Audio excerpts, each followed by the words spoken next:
police in the Northern Territory in Australia have arrested 3 people who escaped from Howard Springs COVID quarantine facility. Now, of course, the police were not armed when they made the arrest. Hold on. Arrest?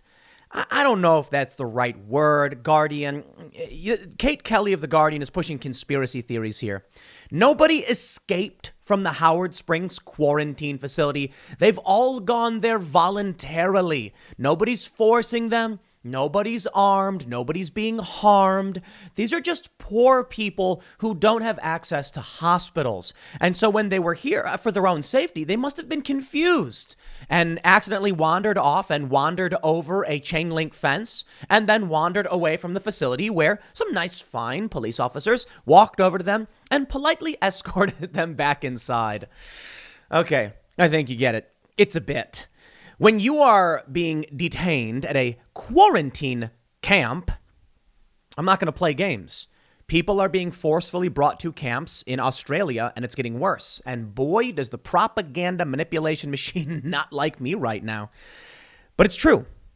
This is the story. Last night, we saw something quite, it's tragic comedy. I mean, what's happening with these camps and what's happening with the authoritarianism in Australia is horrifying. But it's also funny in the sense about how they're responding to it. Claire Lehman, of course, has been, for Quillette, claiming, well, actually, I'll say Josh Zepps of Quillette said international arrival bungalows. That's all they are. People land in Australia and they get to stay there for 2 weeks at gunpoint by force, with many stories of people being screamed at and yelled at and forced back into their little bungalows. But then they started taking Indigenous people from their communities, driving them here 300 kilometers away. And I don't know what the narrative is supposed to be, that they're doing it voluntarily, that people are in their homes walking outside saying, howdy there, mate. I could use a stay at that quarantine camp. And they say, oh, hop on in. It's the most insane narrative ever. But it's persistent. The other night, we saw the story where they said several people, I believe it was 9 people, were being suspected of absconding from the quarantine facility. And it was funny because a lot of people were saying, why aren't they just saying escape?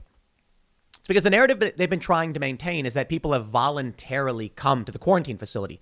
And the word abscond is more about, it means leaving stealthily, without letting anyone know. So when you say people abscond, what the media is trying to do is avoid any narrative about this being involuntary detention. There was a video a while ago of a guy at the camp wearing a mask, and he said they come out with food carts and everyone runs outside like dogs, like the bell ringing, time to eat. And he was critical of it. And he pointed out a woman had taken her mask off for a sip of tea, and one of the guards started screaming at her to put it back on. Now, of course, the official narrative that we're getting is that people go to this facility for 2 weeks just in case. But I was assured by many of these Australian propagandists that they would never take an Australian citizen from their home to this facility, that they were international arrival bungalows. Well, now we've got this great article from intrepid journalist Jesse Singal. So this one will be a little bit personal because, I don't normally care to address overt lies, but when independent voices that are supposed to be challenging the narrative blindly just put out garbage and it backs up the lies about what's happening in Australia, I think it's important to call it out. Now, truth be told, the article's about me. And so I want to absolutely push back. Not something I normally do. I try to keep everything above board, mostly focus on the news. But because there's a decent overlap here, I get an emotional outlet. I'm going to take it. That being said, Jesse Singal has produced a completely false narrative, which essentially backs up lies from the mainstream media in an attempt to effectively discredit the work that I do. Notably that I've claimed there was fraud widespread fraud in the 2020 election, which anyone who watches my podcast or these videos knows that's literally not true. He also claimed that I've put up conspiracy theories about what's going on in Australia. I've got The Guardian pulled up. I only use NewsGuard certified sources, and you all know that as well. And mostly he just complained that I had Jack Posobiec on my podcast. Don't see him complaining about any of the leftists I've had on my podcast, admittedly not that many, or the libertarians, substantially more for the most part. No, it seems like this is just lazy regurgitation of lies that help back up horrifying activities in Australia. Let me first show you this story from The Guardian. Northern Territory police arrest 3 people who escaped from Howard Springs COVID quarantine facility. Trio allegedly jumped the fence at the open air center near Darwin early on Wednesday. Well, at least The Guardian is actually saying it as it is. I'm sorry, is this a conspiracy theory? Because I got to be honest, my opinion literally is just based off of mainstream news reporting that's got the Bill Gates check mark on it. What's that? The Guardian's 100 out of 100. Northern Territory police have arrested all 3. They say all 3 tested negative for COVID on Tuesday and have now been taken into custody. See, here's the issue.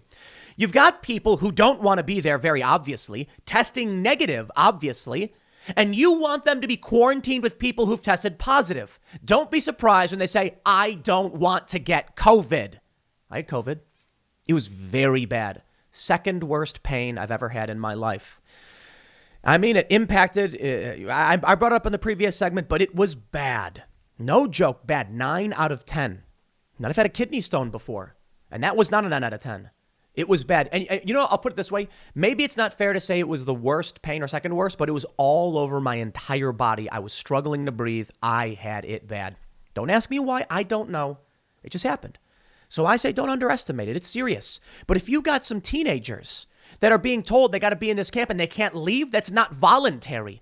And when they're negative, they're probably talking to each other like, dude, if we stay here, we will get it.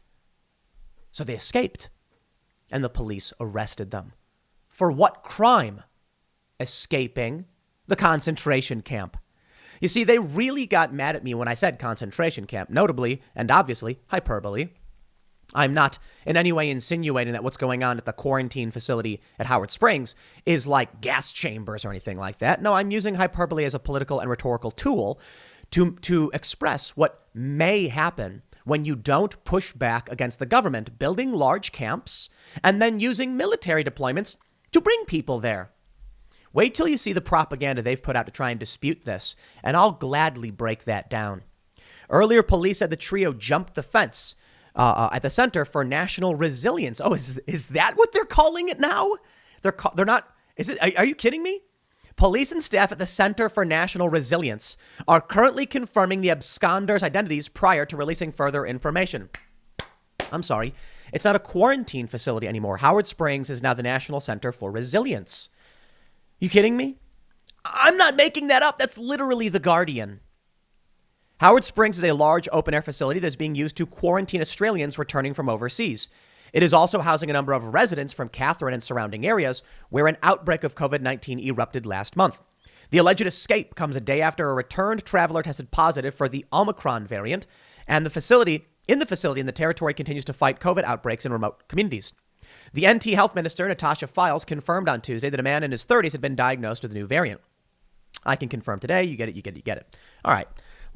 Here's the story from the Australian source, because I back everything up. Now, abc.net.au is not, unfortunately, is not certified by Bill Gates's Microsoft-funded NewsGuard, which I use for all my sources. Now, it's an Australian official corporate press news source, so I have no problem using it if I know what it is. But this is just basically the same information coming from The Guardian. That is to say, I now have 2 different sources that are mainstream corporate press telling us the same thing. Teenagers from remote NT community arrested after escape from Howard Springs COVID quarantine facility. Now, who are these people and why were they quarantined? They say. At a COVID update press conference, Northern Territory Chief Minister Michael Gunner confirmed teenagers aged 15, 16, and 17 tested negative for the virus.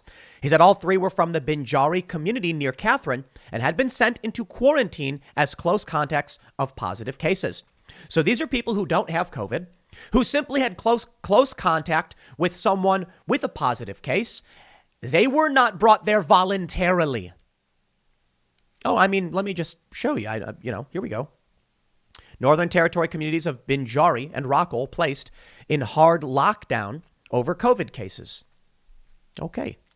They say, this is the best part, under the lockdown, this traditional lockdown, residents could only leave home for 5 reasons, including essential shopping, essential work, providing or receiving care, exercise, and obtaining medical treatment. Gunner has announced Binjari and Rockall residents now cannot leave their homes unless for a medical emergency. Yes, these are strong measures, but the threat to lives is extreme. As I said yesterday in my segment talking about this, it means you can't leave your home. The Atlantic questioned whether or not Australia is even a liberal democracy anymore.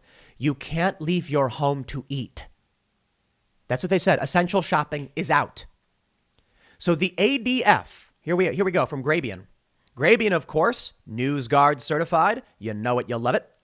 Chief Minister Gunner, the Army is now transferring positive COVID cases and contacts in Northern Territory, Australia, to quarantine camps by Army trucks. Okay. If there's a conspiracy theory here, let me just say it comes from Grabian. I didn't make this up. I just read what they said. But here's a quote. He said, 38 close contacts are being transported. Those 38 are being transferred now. I contacted the Prime Minister last night. We are grateful for the support of about 20 ADF personnel, as well as many Army trucks to assist with the transfer of positive cases and close contacts. So all of that's true. Here we go. I love it. I love it. From The Guardian. Tinfoil hat wearing tossers. Northern Territory Chief Minister and Aboriginal elders hit back at COVID false information. Gunner criticizes ridiculous, untrue rumors on social media about Defence Force involvement in Catherine outbreak. Oh, I love it. This is from November 25th, The Guardian. Michael Gunner says, criticizing untrue rumors about the Australian Defence Force involvement in the Catherine outbreak. What is true? He thanked the Prime Minister for 20 ADF personnel as well as trucks to assist with it. Can I play the video? Grabian, the multimedia Let's see if the video plays. I don't want to play if it's too long. It's been a long and difficult night for 130 residents. Only leave medical treatment in an emergency will go up. Those 38 are being transferred now. I contacted the Prime Minister last night. We are grateful for the support of about 20 ADF personnel as well as Army trucks to assist with the transfer of positive cases and close contacts. Hey, you heard it from his own mouth, right? Okay. So what's the conspiracy theory that he's supposedly talking about? You see, here's the game they play. What he has gone on to say, there are ridiculous, untrue rumors about the ADF's involvement. As we all know, they aren't carrying weapons. They're carrying fresh food for people. 99.99% of the BS that is flying around from the territories coming from America, Canada, blah, blah, blah, blah, blah. I never said they were armed. I never said armed military pointing guns at people. I just said that they were now relocating Indigenous people to camps because that's quite literally what they're doing. And the narrative popped up that certainly this must mean that it was voluntary, right? Tim, do you have any evidence they're being taken by force? I mean, it might be that, consistently throughout the past year, people have been trying to escape the quarantine facility, and that implies you're being held there by force. And when you do escape, they arrest you and fine you and bring you back. Sounds to me like that's not voluntary. Which brings me now to our good old American propagandist, Jesse Singal. I think he's American. I don't know. Maybe he's not, but I'm pretty sure he is. He wrote one of the, I have to address this because for one, it is about me.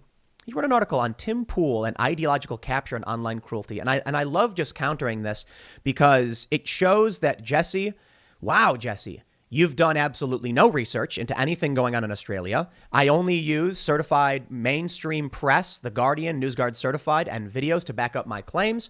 And I'll give it to you if concentration camp was a little too hyperbolic. But as anybody who researches knows, I've routinely said, I am hyperbolic on Twitter on purpose and don't take it all that seriously. But that being said, if it's my fault for simply being hyperbolic to make a rhetorical point, that I can accept. But to then go on and write a big BS article defending what's going on in Australia, defending Claire Lehman when she posts these photos of hot babes in the quarantine camp, and then claim, this is his claim, that I am a victim of ideological capture. That I make a video and then everybody love bombs me and I say, I'm going to make another video just like this. You may recall, a perfect example of this just a couple weeks ago when I defended Bill Gates, when Luke Rudkowski on Timcast IRL was coming down on Bill Gates. And I said, I'm sick of hearing this. There's a lot of billionaires. Everyone's complaining about Bill Gates. For all we know, he's a guy who reads the news. And boy, did the chat light up saying, Tim Gates, stop defending Bill Gates. I'm unsubscribing, unfollowed. And I went, yeah, well, too bad. I stand by my opinion. As I often say, and most of you know this, if you're expecting me to just pander, it's not going to happen. I don't do that, and I don't care to do it. I just talk about what I think is worth talking about, what I think is important. But this is what he writes. And I do want to try and focus as much as possible on Australia in this capacity, but it's important because this is how the machine churns. He writes, for paying subscribers, a free preview, I wrote about how if you write about heterodox issues, you will hear from a very particular type of person, and how this can drag you into a dank ideological swamp if you aren't careful. And this is what he writes. It's literally called On Tim Pool and Ideological Capture Online. Now, his article is paywalled, so I could only read the first portion of what he provided, but it's laughably wrong, completely wrong. Well, let me read. Here's his argument. He says, you produce the episode and some people get mad at you on Twitter. Others unfollow you because they're quietly disgusted. You would even look into the subject. And a larger group follows you because you took on that subject, and they will mostly be a certain type. And they'll be very nice to you, really appreciative. And if you take too seriously or read too deeply into the fact that this group is being nice to you during this moment, and another group is screaming deranged overreaction at you on Twitter during this moment, and the same sequence happens 2 or 3 more times, you might start to feel your allegiance is shifting a little bit. You also may start to get more and more skeptical of your old friends and your old ties. This can, again, get pretty bad. And I think he name drops me a couple times. What I really think is, I think Jesse's using my name because he knows the show is popular. He's just using this because he has an idea, but he needed to attach buzzwords to it in order to get clicks to pander to his audience. He goes on to say, this new way of knowing would presumably put me closer in proximity to Tim Pool and Jack Posobiec. He's mad that I had Jack Posobiec on my show. Jack's been on the show, I think, maybe like 6 times out of what we've done 400 some odd episodes, and we've had leftists and libertarians. He goes on to bring up Matt Iglesias and Lacey Green. And he says, they reacted and avoided the BS by going the Tim Pool route. I just want to highlight exactly what he's saying because he's implying specifically having to do. Do I have this pulled up? Let me pull this up. The reason I bring this up is because I know I don't want to get too much involved in talking about myself, is that he's specifically highlighting my tweets on Australia, which is why I'm including this. And I want to highlight. Okay, there's absolutely a personal emotional response in me calling out the BS of the media lies about me. But he highlights specifically me showing a news article from abc.net saying authorities identified 38 close contacts who were transported to Howard Springs. They were transported, at least according to Gunner, who is, I believe, the minister of the Northern Territory, with thanks to the ADF and their trucks, the army trucks that were being brought in. Claire Lehman said they're transferring people from remote indigenous communities who live hundreds of kilometers from any hospital. You clearly know nothing about Australia, blah, blah, blah. When did I say they weren't doing that? That's it. I said they were So I responded to this tweet saying, so the Australian military is forcing indigenous people not to leave their homes and relocating many to camps? Claire really is a Nazi. Those are facts. The Australian military is on the ground. According to Michael Gunner himself, they're there to assist. Let me show you this in the tinfoil hat. To alleviate checkpoints. Let me make sure I get this. There we go. The Army isn't going into communities with soldiers and guns. The Air Force is helping out with trucks, drivers, and freeing up the police in checkpoints. So, yes. Okay, maybe a little hyperbolic. But the Australian military is there. They are providing lockdown assistance. And I guess, okay, let me be more specific. It's freeing up the police to not allow people to leave their homes. I mean, if the minister is, or if Gunner is coming out, I believe he's the minister, is coming out and saying you can't leave your home even for food, then certainly someone has to enforce that. And if people abscond from your facility, certainly it's someone who has to come and arrest you. And if the military is providing assistance in that capacity, what did I say was wrong? I think they just don't like the fact that I'm calling them out. Which brings me to the crux of what he's trying to argue in his fake news piece. What one person responded, I don't know if this guy is who responded it, but a lot of people they latch on to the lies and the manipulation in the media, notably from Jesse, who didn't do any research, admittedly. I mean, I shouldn't say admittedly. I mean, the dude kind of just stopped responding to me when I asked him. They're arguing that I don't differentiate between leftists. When, if you guys watch Timcast IRL, you know I always do. I say leftists are pro-gun, pro-2A. Vosh, we've had on the show, I think, twice now, and he's armed. And there's left establishment. There's the culture war left, the cultural left, which is the establishment and the leftists. And then there are the leftists. And then there's the establishment politicians, which include many Republicans. I want to point out the manipulations here. What he's done is he's seen a few tweets that he didn't like. He sided with Claire Lehman's manipulative lies about what's going on in Australia. Because any reasonably discerning person can be like, people who are trying to escape a facility aren't there voluntarily. And especially if they're getting arrested, that's by force. And he decided to write a fake article about it. What ends up happening is people who read this will come to believe that certainly I must be wrong. Why must I be wrong? Because I've been captured by my audience. Okay. Let's say for an instance, his argument was correct. Notably, that if you produce an episode and people get mad at you on Twitter and others like you, then you'll probably start drifting towards that group. After we had Vosh on the show twice, I was getting heaps of praise from leftists. In fact, there was a meme someone put out that was like, you know, who would you, if you had to be forced to stay in a room with someone, who would it be? And it was like Ben Shapiro and and me and someone else. And everyone was like, actually, Tim seems pretty chill, just dumb. Am I supposed to now, according to his narrative, be like, I better be a leftist because all these people like me? When I was defending Bill Gates, oh yeah, you heard me.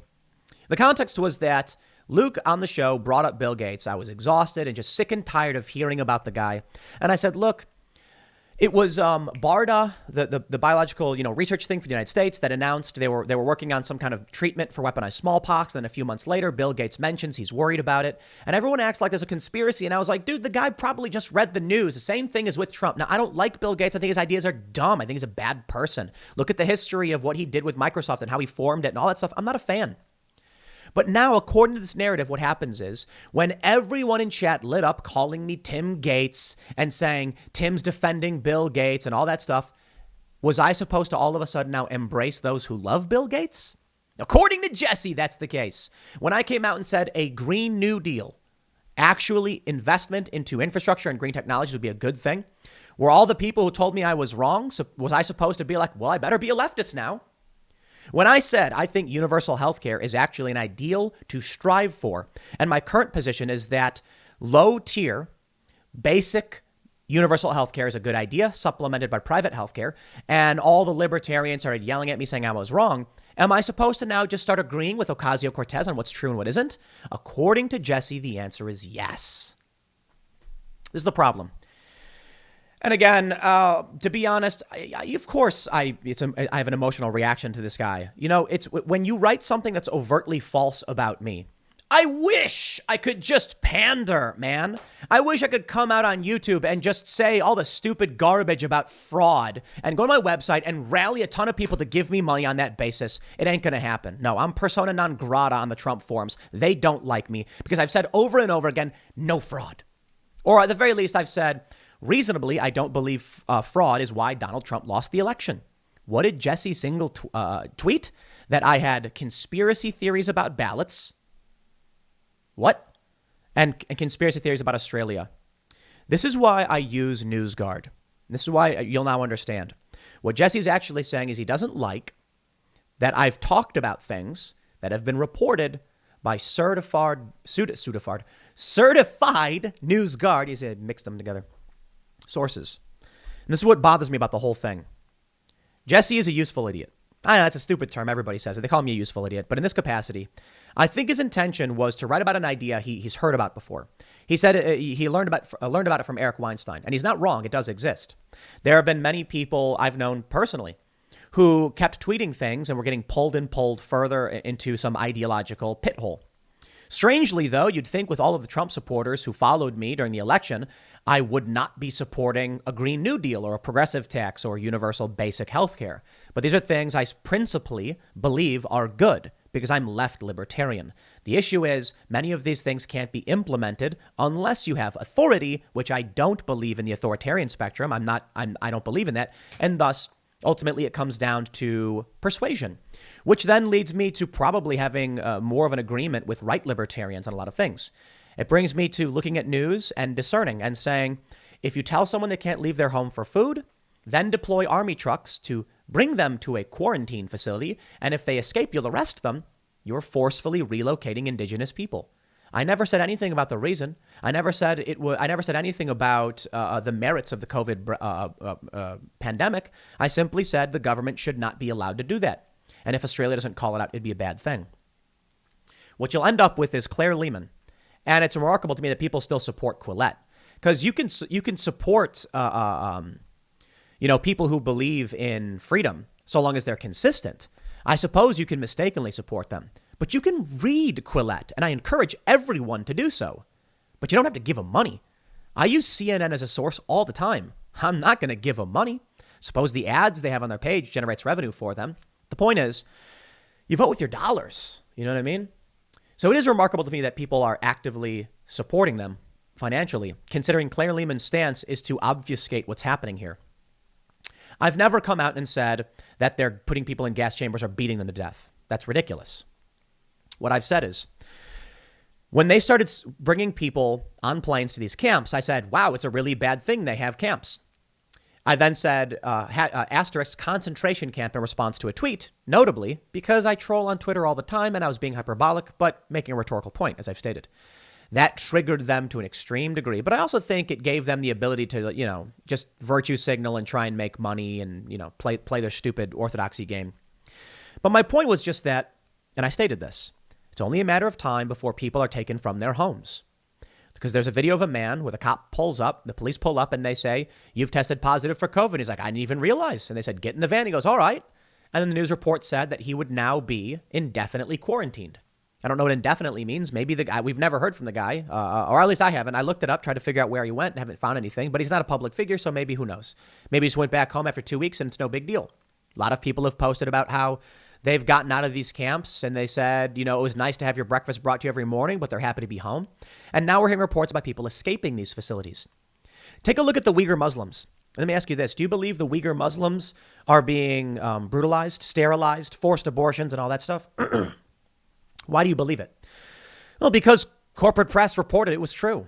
I believe it was The Guardian and the Associated Press have had extensive reports on what China is doing in these Uyghur Muslim camps. But China's routinely said none of that is happening. China said these are facilities to help de-radicalize people and everyone's happy there. So are we all conspiracy theorists for thinking that China is doing these things to the Uyghur Muslims? Because Australia says it's true doesn't mean it is. Because they put out videos and photos doesn't mean it's true. But when they do report that people are being brought there and escaping and being arrested, now, to be fair, it doesn't mean it's true, but it's more likely to be the case. So when I look at The Guardian and they report this, when I look at The Guardian and the AP and they report about Uyghur Muslims, I lean towards, I actually probably think the reporting is true, because in the absence of evidence, the solution that makes the least amount of assumptions tends to be the correct one. Occam's razor. In this capacity, I don't think the media is making up all of these stories across the board. I mean, the minister himself came out and said, we're transporting these people. I'd like to thank the prime minister and the ADF personnel in the army trucks. Sounds to me like it's happening. So, Jesse, maybe you should use Google and maybe watch the show before making up complete bullcrap. I'll leave it there. Next segment's coming up at 4 p.m. over at youtube.com/Timcast. Thanks for hanging out, and I'll see you all there.